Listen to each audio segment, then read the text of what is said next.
आज जब से मार्केट ओपन हुआ ना, तब से मुझे बार बार मार्केट इन्विटेशन ले रहा था, आओ ट्रेड ले लो, ट्रेड ले लो। पर मैंने ट्रेड नहीं लिया। क्यों नहीं लिया? क्योंकि आज मार्केट बहुत ही ज़्यादा डेंजरस था ट्रेड करने के लिए, इसलिए आज मैंने अवॉइड किया। आज था नो ट्रेड डे। चलो मैं बताता हूँ आगे क्यों।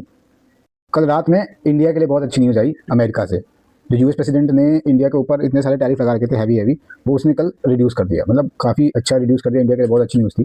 ठीक है, उसका इम्पैक्ट क्या हुआ कि निफ्टी जो कल, ये देख रहे हो आप ब्लू लाइन, कल यहाँ बंद हुआ था कहीं 25,098 के आसपास। आज प्री मार्केट में ही ये यहाँ ओपन हुआ 26,317 पे। ठीक है, और सिंगल कैंडल जो पहला कैंडल आज बना, दिन का पहला कैंडल, उसमें देखो आप 26,317 से सीधे 25,795 या 25,800 के आसपास आगे क्लोज हुआ। सिंगल कैंडल बन गया 500 पॉइंट के आसपास का। ठीक है, अब इतने बड़े कैंडल में स्टॉप लॉस आप कहाँ डिसाइड करोगे? यहाँ से नेक्स्ट कैंडल में अगर मान लो यहाँ डिसाइड करते हो कि मैं यहाँ से एंट्री लूँगा इस वाले कैंडल में क्योंकि इसका लो क्रॉस कर रहा है, तो आप एसएल कहाँ लगाओगे? एसएल यहाँ से लगाओगे नहीं ना। ये एसएल का मतलब आपका पूरा प्रीमियम खत्म हो जाएगा जिसमें भी एंट्री बनाओगे। ठीक है, इसलिए मैंने एंट्री नहीं बनाई। अच्छा, ये अगर आप अब ये सोचने वाली बात है कि पहले ही कैंडल 500 पॉइंट का क्यों बना, जब न्यूज़ अच्छी थी, सब कुछ था, तो गिरा क्यों इतना? तो ये साइन होता है पैनिक प्रॉफिट बुकिंग का। ठीक है, पैनिक प्रॉफिट बुकिंग क्या? अब जिसने जिसने कल यहाँ पे कॉल बाई किया होगा, ठीक है, उन सबको कितना प्रॉफिट शो कर रहा होगा? इसका एग्जांपल मैं कैसे बताऊँ आपको? ऑप्शन चेन से बताता हूँ। कल मार्केट ये कितने पे बंद हुआ है? ये 25,098। तो 25,100 का हम कॉल देखते हैं।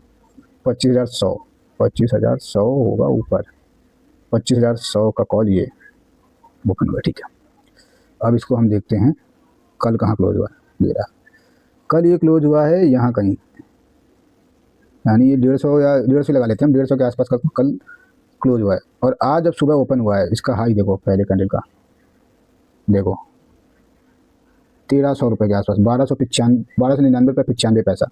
अब पैनिक प्रॉफिट बुकिंग क्या होता है?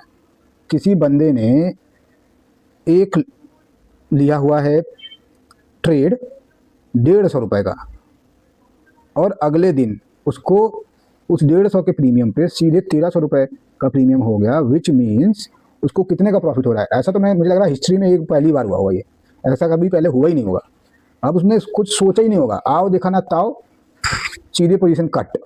अब एक आदमी ने नहीं ऐसा किया होगा, ऐसे बहुत लोग होंगे जिन्होंने ऐसा किया होगा, और अपनी पोजीशन सबने करी होगी कट। कट करना शुरू किया, जिसकी वजह से मार्केट गया गिर।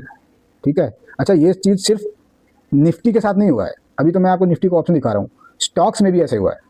स्टॉक्स भी कल ऐसे यहाँ पे कहीं क्लोज हुए हैं और गैप अप ओपन हुआ आज। ठीक है, यानी कि लोगों को 15-15, 12-12% के प्रॉफिट मिल गया है।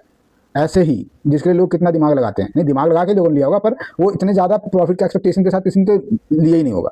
तो जब इतना ज़्यादा प्रॉफिट दिख जाता है ना, तो इंसान सीधे अपना प्रॉफिट बुक करता है, वो दूसरा थॉट उसके माइंड में कुछ आता ही नहीं है, जिसकी वजह से पहला ही कैंडल जो था निफ्टी का इतना बड़ा बन गया।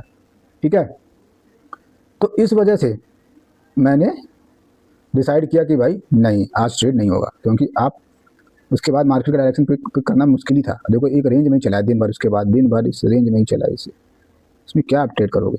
और सेम स्टॉक्स के साथ भी हुआ था। तो मैंने ना कोई इंट्राडे स्टॉक लिया आज, और ना ही मैंने लिया कोई option trade. Why I did not trade today? इसका सिंपल सा लॉजिक ये है कि मेरे को ना कोई क्लियर रिस्क नहीं दिख रहा था, which means risk amount clear नहीं दिख रहा था कि अगर मैं किसी ट्रेड में एंट्री बनाता हूँ, चाहे वो बाई साइड में बनाऊँ या सेल साइड में बनाऊँ, तो मुझे मैक्सिमम कितने का लॉस हो सकता है, वो क्लियरिटी बनी नहीं पाई थी आज। ठीक है, और जब ऐसा कन्फ्यूजन हो तो ट्रेड नहीं लेना चाहिए, इसलिए आज मैंने कोई भी ट्रेड नहीं किया। Simple and clean and clear. So आज की लर्निंग क्या है?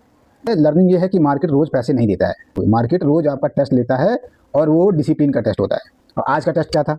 आज का टेस्ट ये था कि तुम गैप अप के चक्कर में, फोमो में ट्रेड करोगे कि नहीं करोगे। मैंने फोमो को मना कर दिया। तो यही थी आज की लर्निंग। मेरा आज का प्रॉफिट एंड लॉस 0 है, पर आज का रिस्क भी 0 है। और ट्रेडिंग में कभी कभी 0 स्कोर भी बेस्ट स्कोर होता है। कल देखेंगे मार्केट कुछ क्लियर होगा या फिर ट्रैप करेगा। बाय।